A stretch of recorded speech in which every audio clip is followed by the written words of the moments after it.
Hi everyone and welcome back to LangGo learning system. My name is Thomas and I'm one of the IELTS teachers here at LangGo. Today I will show you how to extend your IELTS speaking answer. So let's get our hands dirty. A problem commonly faced by students is the challenge of extending a talk for 2 to 3 minutes. Students tend to strictly stick to the main points listed on the cue card and then they run out of ideas after a short time. Ultimately, the goal of taking the IELTS test is to be able to communicate with English-speaking people with ease. So in this lesson, I'll show you how you can demonstrate a higher level of fluency by extending your answers for part 2 of the IELTS speaking test. Number 1, learn lots of adjectives and get good at using relative clauses. The trick to lengthening the answer for your speaking part 2 is providing as many details as possible. To do this, you can use a wide range of adjectives to provide more scope for your answers. Relative clauses are also a huge help here, allowing you to show flexibility. For example, if you're asked about where you live, is that a big city or a small place? You might say, my province is actually pretty small, with only around 1 million inhabitants. It's famous for its captivating landscapes, spectacular mountains, and a variety of antique temples. However, with the rapid development of the economy, it's attracted many businesses to invest locally, and the place is changing dramatically.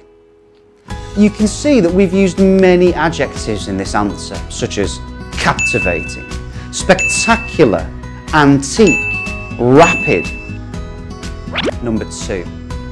Understand the different topics and how you will describe them. In part 2 of the IELTS speaking exam, you will be asked to talk about some of the following common topics, objects, events, people and places. You can use these points to describe people. How do they look? How would you describe their personalities? What do they do? How do they behave towards people and things around them? Objects. How does it look? What are its functions? How do people use it? How is it used? Places. How is the place described? When was it established or built? Which activities are usually held at this place? Events. Who is invited as a guest? Which activities take place at these events? And how do people feel after them? Number 3, make sure that you mention all of the points on the IELTS cue card.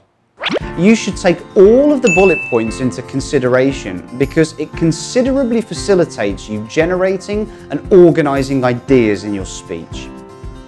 They are normally the most basic ideas that are relevant to the given topic. Therefore, if you follow these, you don't need to come up with your own ideas and will have time to think of how to extend your answer.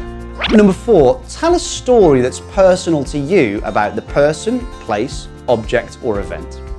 It's advantageous to tell a personal story because we have much more to talk about when we speak about ourselves and reflect on our own stories. You shouldn't face the problem of losing your place or having no vocabulary because these things are very familiar to you. However, to make your own story more meaningful, you should exaggerate it a little bit or make up some extra details. Like in this example here, my student described the place that he had travelled to without hesitation because he's telling you about a familiar experience. Let's take a look. Describe a place of natural beauty that you have visited. Last vacation, on a camping trip with my volunteer group, I had an opportunity to visit a mountainous area in the north. Normally, it's an hour's trip from my home city to this district, but it became a drawn-out journey because the coach broke down halfway.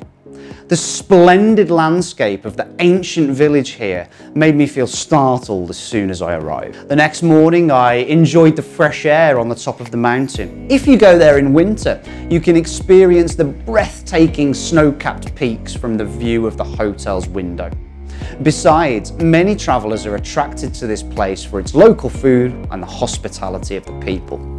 I will travel back there if I have spare time next holiday to explore all the special locations. If you want to talk about more than that, you can add some descriptions about its geographic position and give more details about the local food that you enjoyed there.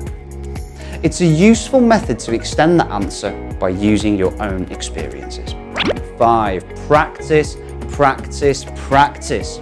With any kind of topic, you should keep practicing for a sustained period of time to make you get more fluent and less hesitant to speak your mind.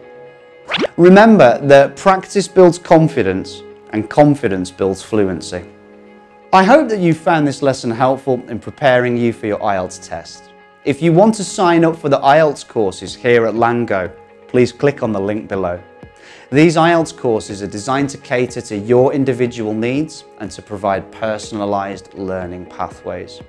Remember to like and subscribe, and please don't forget to hit the bell button to get notifications of our latest video uploads. I hope to see you next time. Stay safe.